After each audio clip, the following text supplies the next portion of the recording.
pertama, Bismillahirrahmanirrahim. Iqra bismi rabbikal ladzi khalaq. Nah, di sini kata Iqra yakni bacalah pada awal surah, kemudian dikaitkan dengan kalimat selanjutnya yaitu bismi rabbikal ladzi khalaq, yang artinya dengan menyebut nama Tuhanmu yang telah menciptakan. Nah, kemudian masih di surat yang sama ayat yang keempat, alladzi 'allama bil qalam. Nah, pada intinya Allah Subhanahu wa taala menegaskan Iqra, yakni bacalah dengan alladzi 'allama bil qalam, yang mengajari dengan perantaraan kalam. Ketegasan ini memiliki kekuatan yang sangat penting, bahkan fardu bagi manusia, bahwa Allah Subhanahu wa taala selain memerintahkan untuk membaca, juga memerintahkan untuk menulis. Kemudian membaca dan menulis adalah dua kegiatan yang saling berkaitan satu sama lainnya. Hal tersebut menunjukkan bahwa Islam sejak awal sudah menyerukan kepada manusia untuk membaca dan menulis. Sebab wahyu Allah pun tidak dapat diterima tanpa dibaca terlebih dahulu. Dan ia tidak akan bisa dinikmati oleh generasi selanjutnya jika tidak ada dokumentasi dalam bentuk tulisan. Kemudian begitupun Nabi Muhammad SAW sangat menganjurkan untuk belajar tulis baca Al-Quran. Beliau sangat memuliakan orang yang belajar Al-Quran serta guru yang mengajarkannya. Nah, sebagaimana hadis Rasulullah SAW, khairukum man ta'allama al-Qur'ana wa 'allamah. Menurut hadis di atas bahwasannya belajar dan mengajarkan Al-Qur'an sangatlah mulia dan dimuliakan oleh Islam. Pendidikan Islam merupakan suatu pembelajaran yang wajib diajarkan pada semua jenjang pendidikan. Pendidikan Islam telah diatur pada Peraturan Perundang-undangan Nomor 55 Tahun 2007 tentang Pendidikan Agama dan Pendidikan Keagamaan. Nah, peraturan pemerintah ini merupakan penjelasan lanjutan dari Undang-Undang Republik Indonesia Nomor 20 Tahun 2003 tentang Sistem Pendidikan Nasional. Kemudian dalam Perundang-undangan Nomor 55 Tahun 2007 tertuang kebijakan-kebijakan pemerintah yang mengatur tentang pelaksanaan pendidikan agama dan pendidikan keagamaan pada jenjang pendidikan formal, non-formal, dan informal. Termasuk dalam pendidikan agama dan pembelajaran agama yaitu baca tulis Al-Quran. Kemudian belajar baca tulis Al-Quran harus menggunakan metode. Sebab dengan metode yang tepat akan menjamin tercapainya tingkat keberhasilan yang lebih tinggi dan merata. Metode-metode pembelajaran Al-Quran, baca tulis Al-Quran pun telah banyak berkembang di Indonesia sejak lama. Tiap-tiap metode dikembangkan mengikuti perkembangan zaman dan berdasarkan karakteristiknya. Kemudian yang kedua ini ada tujuan. Tujuannya untuk apa? Untuk lebih memudahkan proses belajar dan mengajar, serta hasil belajar yang telah direncanakan bisa meraih keberhasilan dalam belajar membaca tulis Al-Quran dengan sebaik dan semudah mungkin. Manfaatnya apa? Di sini manfaatnya untuk lebih mudah belajar membaca dan memahami Al-Quran. Nah, di bab yang kedua di sini ada pembahasan. Di sini ada metode membaca Al-Quran dengan generasi klasik yang akan dijelaskan oleh Ustazah Az-Zalawiyah. Silakan Ustazah, silakan.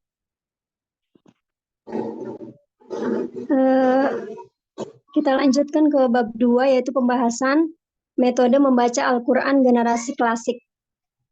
Pengertian metode menurut Kamus Bahasa Indonesia adalah cara yang teratur berdasarkan pemikiran yang matang untuk mencapai maksud dalam ilmu pengetahuan dan sebagainya. Metode berasal dari bahasa Yunani yang berarti jalan atau cara. Menurut penulis metode yaitu cara belajar membaca Al-Quran guna tercapainya kemudahan dan kecakapan dalam mengajar ataupun belajar Al-Quran. Klasik. Klasik menurut Kamus Bahasa Indonesia adalah mutu yang tertinggi, mempunyai nilai atau posisi yang tinggi dan tidak diragukan.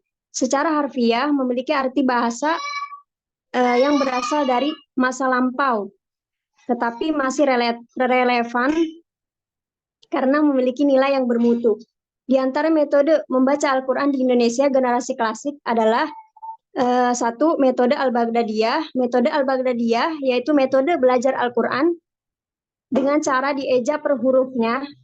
Metode ini berasal dari Baghdad, ibu kota pemerintahan dari dinasti Bani Abbasiyah, dan baru tersebar dalam bentuk buku cetak pada abad ke-19 Masehi.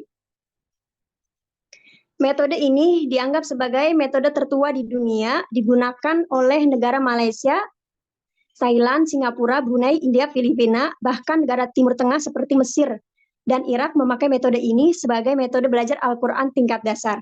Di Indonesia, metode ini diterbitkan oleh Jam'iyatul Qurra wal Hufaz, dan kaidah Baghdadiyah ini juga dikenal berbeda-beda berdasarkan ulasan dari Abdul Rashid dan Ulin Nuha dalam ensiklopedia Baca Al-Quran di Indonesia 2022 dijelaskan bahwa masyarakat Jawa menyebutnya turutan.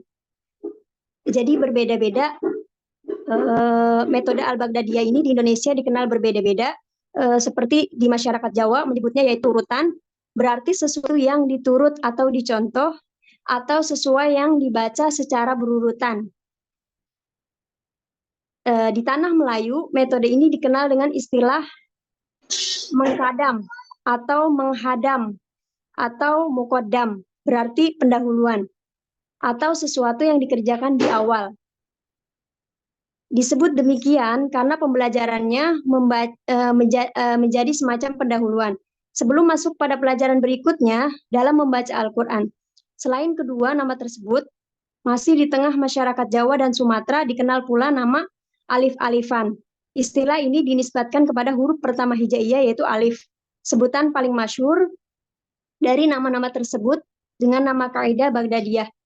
Nisbat pada kekhalifaan Bani Abbasiyah yaitu kota Baghdad. Kemudian yang kedua, metode Hattaiyah. Metode Hattaiyah, teman-teman, contohnya metode Al-Baghdadiyah yaitu seperti terbitan-terbitan juz amma yang zaman dahulu. Tuh, ya, nanti saya share ininya, contohnya. Metode Hattaiyah diperkenalkan oleh seorang guru agama dari Kampar, Provinsi Riau, yaitu Dr. Andes Haji Muhammad bin Usman. Cara pengajaran metode ini adalah dengan cara pendekatan huruf Arab tanpa tanda baca melalui huruf Latin. Cara pengajaran metode ini adalah dengan cara pendekatan huruf Arab tanpa tanda baca melalui huruf Latin. Metode ini dirancang sejak tahun 1988, diawali dari problem masih banyak generasi yang buta huruf, Arab. Metode Hattaiyah berbeda dengan metode Al-Baghdadi. Metode ini hanya untuk para siswa yang mampu membaca huruf Latin, karena semua pembelajaran pada tahap awal dikaitkan dengan huruf Latin. Jadi pada metode Hattaiyah ini pengajarnya jadi nulis Arabnya, kemudian dia nulis Latinnya juga. Jadi orang itu Al-Quran dari Latinnya, diulang-ulang sampai bisa gitu. Itu metode Hattaiyah. Makanya metode ini dianjurkan hanya untuk para siswa yang sudah bisa baca itu umuran kelas 2, kelas 3 SD gitu. Atau para tidak mesti SD atau para siswa tidak mesti, bahkan yang sudah tua pun ya, kita bisa belajar mengaji atau kita bisa mengajar dengan metode Hattaiyah dengan menulis bahasa Indonesianya. Tapi sedikit sulit kalau zaman sekarang Hattaiyah diterapkan. Kita melihat kondisinya saja. Yang ketiga, lanjutnya metode Al-Barki, belajar cepat membaca Al-Quran tanpa memerlukan waktu lama. Metode ini dapat dipakai secara klasik dalam belajar mengajar karena metode ini merupakan metode SAS, struktural, analitik, dan sintaktik. Cara yang bagus untuk belajar membaca mengajar Al-Quran. Maksudnya metode Al-Barki ini, jadi metode Al-Barki punya rumusan untuk mengajar anak-anak kita atau untuk kita membaca Al-Quran atau kita mengajarkannya ya lebih cocoknya. Ada 4 kata kunci di sini, yaitu Roja, Mahakaya, yang ketiga Katawana, yang keempat Samlaba. Nah, dari sini pengajar berusaha untuk membuat yang diajar itu hafal rumus-rumus ini. Nah, dari rumus-rumus ini nanti mereka punya metode selanjutnya untuk jadi dari rumus-rumus ini. Kalau ada yang siswa lupa atau bagaimana, mereka langsung ingat rumusnya, langsung ingat rumus 4 ini. Makanya Al-Barki ini, metode Al-Barki ini disebut dengan metode anti lupa. Karena mereka punya rumusnya, jadi kalau lupa langsung kembali ke rumus gitu. Yang keempat, metode Iqro, cara cepat membaca Al-Quran yang terdiri dari 6 jilid yang dilengkapi dengan tajwid. Metode ini disusun oleh Bapak As'ad Humam dari Kota Gede, Yogyakarta, dan dikembangkan oleh AMM, Angkatan Muda Masjid dan Musola, Yogyakarta, dengan mendirikan TK Al-Quran. Dulu awalnya mendirikan dengan menyebarnya dengan TK Al-Quran, kemudian TPA hingga menyebar luas merata di Indonesia setelah Munas DPP BKPMI di Surabaya yang menjadikan TK Al-Quran dan metode Iqro sebagai program utama perjuangannya. Contohnya metode Iqro ini seperti yang sudah kita semua kita ketahui ya, sampai saat ini pun metode Iqro masih saja kita pakai gitu. Masih ada yang menggunakan. Kemudian yang kelima, ada metode Al-Banjari. Metode Al-Banjari adalah suatu metode dengan ciri khas menggunakan lagu ros. Lagu ros adalah al-lergo, yaitu gerak ringan dan cepat dan menggunakan pendekatan yang seimbang antara pembisaan melalui klasikal dan kebenaran membaca melalui individual dengan teknik baca simak. Jadi Al-Banjari ini kayak mirip-mirip metode kita. Kayak dulu, jam dulu mungkin disebutnya adalah apa, talaki ya. Talaki Safahiyah, yaitu guru mengajar muridnya, dimulai dari gurunya mencontohkan, kemudian muridnya, gurunya lagi, muridnya lagi, seperti itu ya. Tapi kalau Al-Banjari ini lebih kepada ada lagu rosnya. Lagu ros kayaknya tinggi, saya kurang bisa mencontohkannya. Namun metode Al-Banjari ini sudah tidak lenyap ya, bisa dibilang lenyap, tidak hadir lagi karena mungkin metode ini agak sulit diterapkan atau kurang banyak mempengaruhi,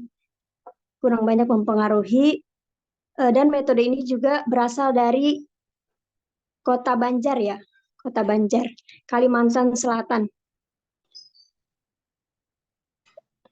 Kemudian lenyapnya metode ini, muncullah tuh metode Iqro. Metode Iqro langsung tersebar luas dengan metode Iqro pada zaman itu. Lalu kita di sini sampailah ke kita, metode Iqro itu kita yang pakai gitu. Bab 3 penutup. Kesimpulan, adapun kesimpulan yang bisa kita ambil dari pembahasan di atas adalah dengan belajar menggunakan metode dengan menggunakan metode kita bisa dapat lebih mudah membaca dan mempelajari Al-Quran, karena pada dasarnya metode adalah suatu strategi, suatu cara yang disiapkan untuk mencapai kesuksesan atau keberhasilan dari suatu pekerjaan. Jadi tujuannya adanya metode ini, para ulama-ulama kita dahulu mencetuskan bagaimana nih caranya supaya para umat Nabi Muhammad bisa dengan lancar, dengan pandai membaca Al-Quran kalamullah. Demikian paparan atau penjelasan dari kami. Kami berharap jika banyak kekurangan atau suatu yang berseberangan pembaca bisa memberikan kritik dan saran yang membangun. Alhamdulillah, tugas yang diamanahkan dosen kepada kami telah selesai. Kami mohon kritik dan sarannya. Apabila dalam makalah yang telah kami buat masih banyak kekurangan, mohon dikoreksi Pak dosen dan kawan-kawan semuanya. Demikian presentasi dari kami. Apabila ada pertanyaan, dipersilahkan.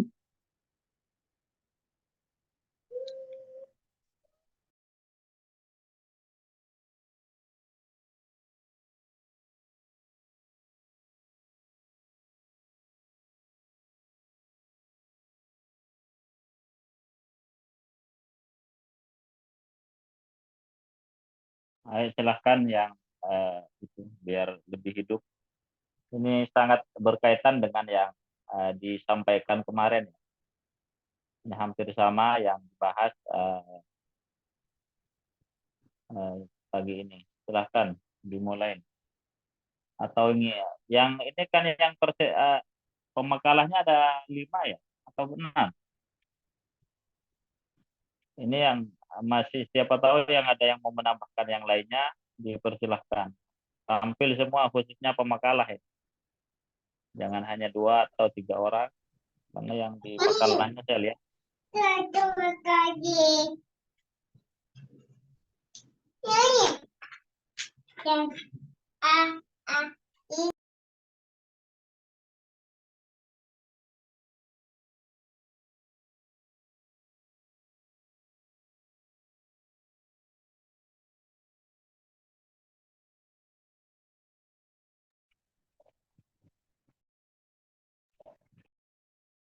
Nah, silakan moderator dipimpin. Nah, biar hidup diskusinya. Iya teman-teman, kawan-kawan yang mempunyai kritik dan saran atau ada pertanyaan boleh. Insya Allah kalau kami bisa menjawab, kami berusaha menjawab. Kalau tidak kami dibantu sama Ustadz Marzuki insya Allah. Ustadz, ayo dipersilakan teman-teman.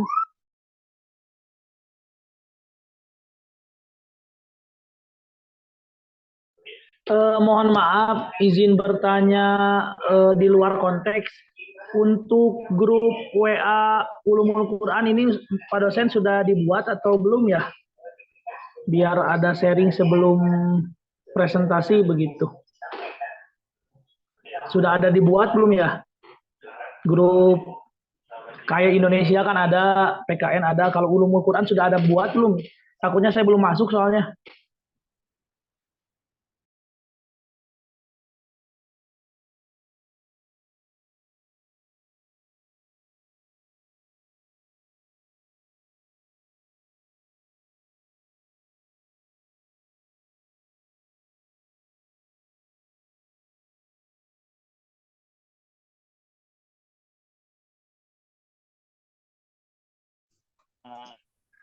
Mungkin sudah pada paham insya Allah semuanya karena sama dengan kemarin ya. Mohon nanti yang ketua kelasnya mana ketua kelas? Ada hadir. Saya Ustadz. Ya mohon nanti dibantu ya untuk kesuksesan acara ini biar lebih hidup. Paling tidak ketika pertama mungkin langsung saya masuk ke makalah ya. Sambil kita ngobrol santai-santai ya. Mohon kondisikan nanti termasuk kehadirannya biar nggak terlalu banyak makan waktu. Usahakan kalau misalnya tidak ada pelajaran sebelumnya ya usahakan jam 9.30 sudah dimulai biar bisa mempersembahkan dengan semangat. Kemudian yang kedua, usahakan kalau misalnya 4 orang ya bagi-bagilah ya biar nggak termasuk tanya kemudian juga nulis makalahnya sebisa mungkin. Kalaupun misalnya ada yang sangat-sangat sibuk yang atau makalah yang lainnya, mungkin yang perlu diketahui oleh teman-teman semuanya dalam hal penulisan makalah ini sangat-sangat minim referensi ya. Ini sangat-sangat minim referensi. Boleh mungkin makalah yang kalian tulis misalnya 2 halaman ataupun ya 5 halaman, akan tetapi di situ memuat referensi-referensi yang memang banyak ya dari berbagai sumber. Sekarang ini insya Allah kalau bicara masalah metode, buku-buku sangat banyak dan itu sangat itu ya agar kita menghindari itu aja, menghindari copy paste ya. Menghindari copy paste kalau kita itu kan termasuk hal-hal yang kurang baik ketika misalnya pendapat orang diambil di internet misalnya, kemudian seolah-olah dia pendapat saya, seolah-olah tulisan itu pendapat pemakalah. Makanya sangat penting ini ketika mencantumkan Iqra misalnya, rujukannya di mana, Ya syukur-syukur ya bisa ada bukunya lah, walaupun ya tidak ya, karena kalau cari di kitab ya tentunya kan nggak ada. Paling tidak jurnal lah, jurnal. Kalau kita cek di jurnal, metode Iqra misalnya ya. Wah, ini sangat banyak sekali nih jurnal-jurnal itu ya. Misalnya ketik misalnya metode Iqra titik jurnal, atau metode misalnya PDF misalnya, atau titik di situ kemudian jurnal titik lagi itu udah nanti akan muncul metode-metode. Makanya sangat sekarang itu pinternya mahasiswa itu yang kalau di fakultas-fakultas lain itu adalah dia pinter cari jurnal ya, rujukan-rujukannya. Bahkan ya kalau di situ ada teman saya dulu ya, Ustadz Zaki itu ya, Masya Allah beliau memang ahli nulis ya. Dia apa skripsinya itu sangat tebal dan banyak, dan itu beliau nggak memiliki buku ya. Tapi referensinya paling tebal ya, paling banyak. Karena sekarang itu sudah tidak ada alasan bagi kita kekurangan referensi. Ya kalau dulu belum ada Android ya, belum ada Android kita kebingungan cari kitab di mana, harus ke perpustakaan, harus pergi ke sana ke sini. Nah, apalagi di zaman-zaman guru-guru kita semuanya yang sudah 80-an ke belakang lah, ke atas lah. Ya, 70, 60, Masya Allah. Itu cari kitab aja, Masya Allah sulitnya itu luar biasa. Jadi kalau orang punya kitab itu punya kebanggaan. Nah, sekarang itu ya kitab sudah disebar. Nah, kitab apa sih yang nggak ada di PDF sekarang? Pesantren saya kira sudah ada teman. Yang kedua ya di buku. Di buku ini sekarang sebetulnya sudah banyak ya. Tinggal mau apa enggak kita ini memperkaya referensi ya, memperkaya referensi. Coba nanti yang makalah berikutnya cari jurnal-jurnal, kalaupun nggak ada buku, coba itu sudah ada penelitiannya, tinggal kita bahasakan dengan bahasa kita, sebagaimana misalnya yang dikatakan dikutip oleh dokter siapa, kan sudah ada. Kemudian kesimpulan kita seperti apa? Tadi kalau disebutkan, maka sangat baik kalau disebutkan tadi asal usulnya ya, kayak metode Iqra misalnya.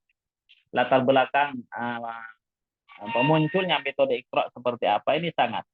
Jangan hanya fokus ke cara penyampaiannya saja ya. Kemudian misalnya tadi Al-Barqi, Al-Baghdadi, latar belakangnya seperti apa, pencetusnya siapa, tahun berapa, masa jayanya tahun berapa, kan bisa kita itu. Kalau ini dilakukan atau dikerjakan oleh satu orang, dua orang, mungkin agak sulit ya. Tapi kalau kita misalnya bagi-bagi, misalnya kamu metode Iqra, cari sebanyak-banyaknya referensi yang ada, misalnya baik di jurnal, kemudian di buku. Cari buku pun di internet kan sudah bisa sekarang. Tinggal kita cari judulnya apa, kemudian dalamannya kan apa, isi bukunya kan sudah bisa juga, walaupun tidak semuanya kalau buku itu. Tapi rata-rata sudah bisa kita cari di situ ya. Jadi yang pertama secara umum mulai kemarin, secara umum teman-teman yang tampil pertama ya diusahakan diperkaya referensinya ya, diperkaya referensinya. Nah, kemudian cari secara detail informasi-informasi tentang judul yang dibahas. Nah, kemudian itu yang tadi itu aja, diperbaiki saja bakalannya. Sebagai tugas nanti di akhir semester dilengkapi rujukan-rujukannya gimana. Nah, kemudian kan yang kalau kita dengar tadi yang pemakalah sampaikan kan kita bisa bertanya misalnya di situ kalau yang dimaksud klasik itu ya untuk metode sebetulnya ya nggak klasik-klasik banget ya. Kalau metode klasik ya pasti di zaman ya dulu ya ulama-ulama yang sudah tersohor, ulama-ulama. Ya paling dulunya itu ya tahun 80-an ke atas lah. Tahun 80-an. Kalau tadi ada yang berapa itu tahun 88 itu. Al-Barqi apa Al-Baghdadi itu ya. Ya mungkin sebelum-sebelumnya itu ya. Paling pada intinya ya ketika kita membahas satu metode, alangkah baiknya ini sebagai pengetahuan bagi kita semuanya, dicari ya asal usulnya, latar belakangnya, kenapa kok muncul metode tersebut. Nah, kenapa metode tersebut, kemudian siapa pencetusnya, tahun berapa, berasal dari daerah mana, tadi sudah sebagian ya disebut. Tahun berapa, ini dipakainya di mana saja. Karena kalau setiap daerah ini, Masya Allah, ini kalau mungkin ditanya-tanya ke teman-temannya, pasti banyak. Kalau di daerah saya itu ada At-Tanzil. Mungkin ya tadi Al-Banjari ya. Al-Banjari, atau metode Al-Bayan. Sekarang yang terbaru itu yang Al-Bayan, ada yang dari Mesir dan semacamnya.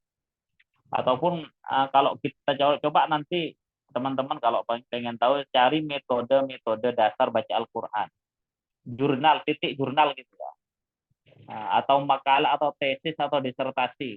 Ini sangat-sangat bagus gitu ya, referensinya. Dan itu sudah berbahasa Indonesia semua, tinggal kita membahasakan dengan bahasa kita sendiri.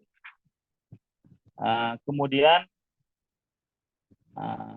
itu secara tulisan ya, secara referensi. Kemudian dalam isinya mungkin karena tadi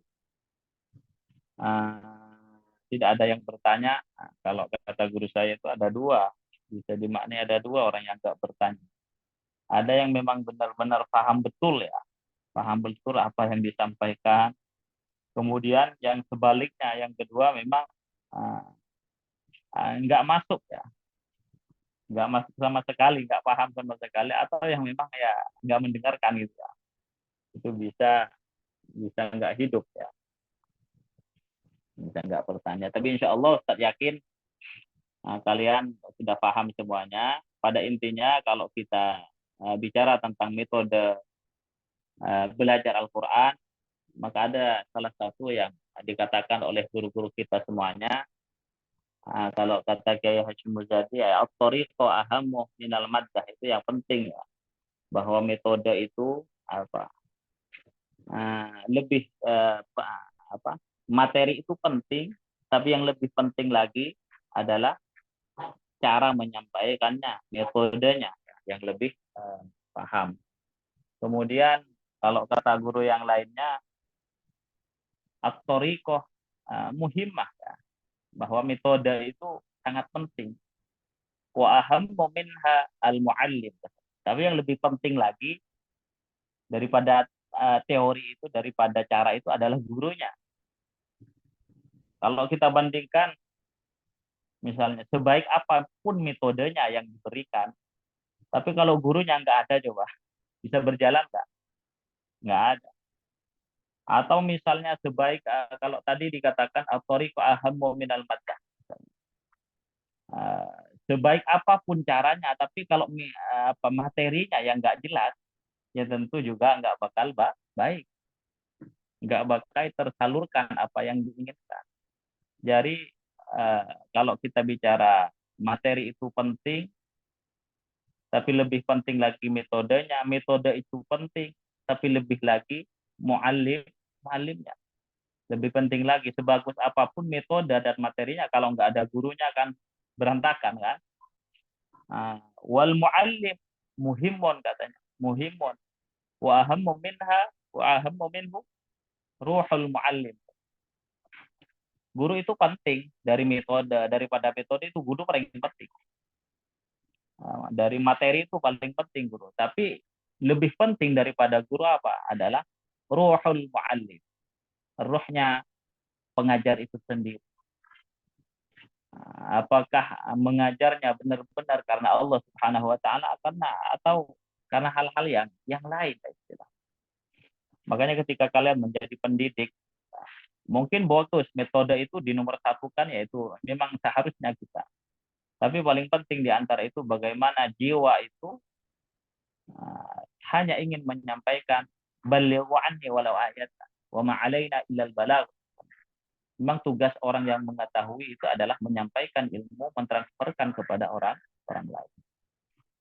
Jadi itu kalau kita bicara metode, ada satu metode itu bagus ya, tapi gurunya nggak memadai. Ada gurunya memadai di suatu lembaga, tapi metode yang dipakai kurang sesuai dengan yang diinginkan. Ada yang seperti itu. Yang penting aja. Makanya kalau saran Ustadz mungkin sudah disampaikan kemarin, kalau kalian membawa metode Al-Baghdadiyah misalnya, kalau kalian membawa metode Al-Barqi, Hattaiyah dan semacamnya, atau Tilawati, Qiraati dan semacamnya, maka diusahakan semua yang mengajar berbagai metode harus betul-betul paham bagaimana cara menyampaikan dari orang pencetus pertamanya. Jangan mengajarkan sesuai keilmuan yang dimiliki. Nah, jadi intinya metode seperti itu ya. Metode adalah apa? Khususnya di metode membaca Al-Qur'an, kita menyampaikan sesuai yang diinginkan oleh para pendiri metode tersebut. Kalau tidak, maka jangan sampai jangan harap anaknya itu bisa pinter. Karena ada kunci-kuncinya setiap metode. Kalau bicara kelebihan dan kekurangan pasti. Setiap metode ada kelebihannya, ada kekurangannya. Tapi di antara metode yang ada semuanya ingin memberikan informasi bahwa belajar Al-Quran itu mudah. Belajar. Tapi semudah-mudahnya ya, kalau nggak berusaha ya nggak berusaha dengan maksimal ya nggak bakal bisa. Ada sekarang metode papah mama itu ya. Ada yang pernah belajar. Ada yang metode 1 jam pintar baca Al-Quran. Ada 3 jam pintar baca Al-Quran. Mungkin bisa kalau hanya belajar huruf doang ya. Tapi kalau untuk baca Al-Quran ya, kita juga jangan tertipu ya. Dengan tertipu yang iming-iming, apalagi pengen hafal Quran misalnya. Sebulan hafal Quran, 40 hari hafal Quran, 3 bulan hafal Quran. Atau mungkin ada yang salah satu pesertanya. Maka apa ketika metode seperti itu, maka kalau kata teman saya itu diibaratkan membakar hutan ya. Jadi dibakar hutan ya, selesai dibakar ya habis semuanya. Sangat cepat sekali. Metode yang digaung-gaungkan 1 jam pintar baca Quran, 2 jam pintar baca Al-Quran. Saya belum dapat yang langsung bisa kalau dari nol. Jadi jangan tergiur juga dengan informasi-informasi, apalagi sekarang itu banyak yang jual sanad ya, melalui online semuanya. Yang penting mereka bayar, dapat pendapatan lah istilahnya. Itu sangat mengurangi keberkahan ya, apalagi hanya itu menjual sanad kan. Jadi itu saja mungkin yang dapat saya sampaikan untuk masalah metode. Sangat penting dan sesuaikan dengan kemampuannya masing-masing. Silahkan kalian pakai metode apa saja. Yang penting kalian tahu bagaimana cara membawakan metode tersebut. Kalau Iqra ya silahkan. Cuman Iqra ada yang pernah belajar Iqra langsung nggak di sini? Iqra maksudnya ke pencetusnya. Yang punya sanad. Dari Iqra pertamanya ada nggak?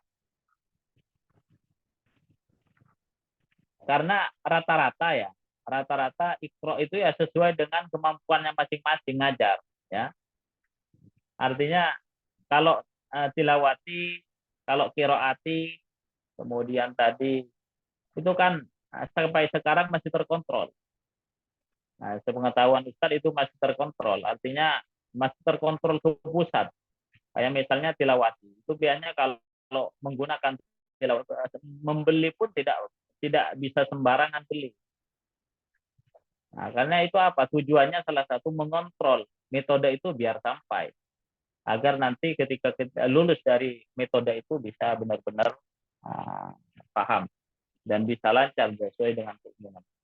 Baik, itu saja untuk saran dari saya. Silahkan untuk pemakalan berikutnya, silahkan nanti materinya ya jangan dikirim sebelum belajar ya. Walaupun nggak terlalu banyak, cuman biar lebih bisa baca dengan teliti ya. Nanti sebelumnya 1 hari sebelumnya sudah bisa dikirimkan. Ustadz izin bertanya boleh Ustaz? Ya silakan. Ini Ustadz karena ini metode yang klasik dan cukup dulu gitu diterapkannya, jadi lumayan sulit juga. Saya juga masih awam ya, banyak yang awam. Nah, ini Ustaz, tapi di antara metode-metode yang tadi ada metode Al-Banjari tuh Ustaz. Apa Ustaz tahu? Saya agak kurang paham tuh bagaimana cara gambarannya itu, gambaran contohnya gitu Ustaz. Nah, itu saya juga belum tahu ya. Ini Al-Banjari itu dapat kalau saya nggak pernah belajar itu ya. Saya nggak pernah belajar metode Al-Banjari seperti apa. Tapi kalau yang disampaikan tadi ya apa Al-Banjari itu menggunakan tulisan ya. Ya, menggunakan tulisan Latin lah istilahnya. Nah, seperti itu Al-Banjari apa tadi? Menggunakan ros apa Safahiyah apa Iya, tadi? menggunakan lagu Ros gitu. Gimana maksudnya ya Ustaz? Apa karena Al-Banjari itu sudah lenyap gitu, udah nggak kedengeran lagi, jadi nggak ada contohnya gitu ya Ustaz? Kalau contohnya pertama saya memang tidak pernah belajar itu. Nah, kalau memang mau tahu yang seperti ini berarti ke orang Banjar kayaknya. Al-Banjari siapa tahu dia di Banjar lah pencetusnya ya. Cuma kalau ini mirip dengan itu. Kalau pakai lagu Ros kayak Tilawati kan lagu Ros ya. Diajarkan secara klasikal sama Tilawati juga seperti itu. Kalau secara langsung contohnya saya seperti apa saya kurang kurang paham metode-metode Al-Banjari itu. Karena nggak pernah bersentuhan dengan itu. Kalau tahunya Ustadz ya metode-metode yang sudah sekarang ya yang kita terapkan. Bahkan ada metode yang dari itu saya belum tahu dari mana itu. Metode yang mengijah itu, ngijah alif fathah a misalnya ba fathah ba. Kalau orang tua kita kan itu yang metode apa yang seperti itu? Kita juga belum meneliti yang itu ya. Mungkin nanti PR untuk kita semuanya. Nah, ini tentang metode yang ada tersebut, kira-kira seperti apa ini PR bagi kita semuanya ya. PR bagi kita. Nah, hatta itu kalau Al-Banjari mungkin orang Banjar. Ya salah satu tujuannya apa? Salah satu tujuannya dari pencetus metode itu tidak lain dan tidak bukan hanya untuk memudahkan para pelajar. Tapi dari sini terus sampai ke sini sampai sekarang itu kan metode sangat berkembang sesuai dengan zamannya masing-masing. Lebih memudahkan bahkan kalau Al-Qur'an coba sekarang kan sudah dulu kan mana ada Al-Qur'an itu tanda tajwid coba. Nah, sekarang kalau ikhfa warnanya hijau misalnya. Kalau idgham merah misalnya itu kan sudah perkembangan-perkembangan ya. Walaupun di sisi lain ada plus minusnya. Nah, bahkan sekarang ada Quran yang ada hadisnya. Nah, Quran yang ada i'rabnya itu sudah ini dalam rangka memudahkan uh, belajar dalam menguasai ilmu Al-Quran. Mungkin kalau tadi bertanya tentang Al-Banjari seperti apa, Ustaz belum pernah tahu juga seperti apa itu metodenya. Baik Ustaz, terima kasih. Coba nanti pemakalah ya berikutnya ya, cari disertasi jurnal, insya Allah sudah ada bahasanya di situ semua. Nah, tinggal klik misalnya metode Iqra jurnal atau disertasi atau apa itu banyak tesis misalnya. Tapi kalau skripsi ya itu terlalu lemah mas.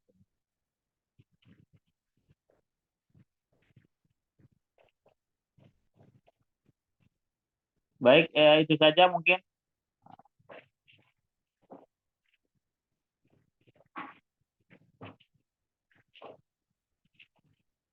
Kalau tidak ada lagi, kita tutup ya. Untuk minggu depan apa ini? Minggu depan apa judulnya? Siapa yang presentasi?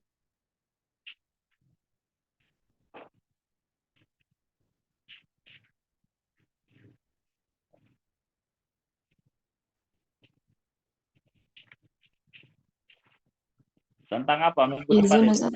Minggu depan itu tentang metode memahami Al-Quran dan tadabbur Al-Quran, konsep dan macam-macam langkahnya.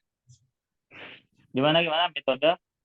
Metode memahami Al-Quran dan tadabbur Al-Quran, konsep dan macam-macam langkahnya.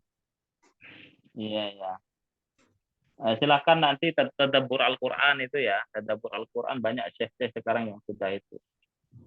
Sangat-sangat banyak referensinya. Sangat banyak referensinya masalah tadabbur Al-Quran, langkah-langkahnya seperti apa. Silahkan sebaik mungkin ya makalahnya ya. Sekaya mungkin referensi. Baik, itu saja mungkin yang dapat saya sampaikan. Saya kira cukup. Semoga bermanfaat bagi kita semuanya. Kurang lebihnya kita tutup dengan kafaratul majlis. Subhanallahumma wa bihamdika. Assalamualaikum warahmatullahi wabarakatuh. Waalaikumsalam. Terima kasih Ustadz. Ustaz Yogi. Ustaz Yogi. Ustaz Adit jam berapa lagi ini? Jangan tanya saya. Aduh. Ustaz Yogi standby terus. Jam berapa ini Ustaz Adit? Jam. Asar. Tanya sih Ustaz Fahmi. Kayaknya jam.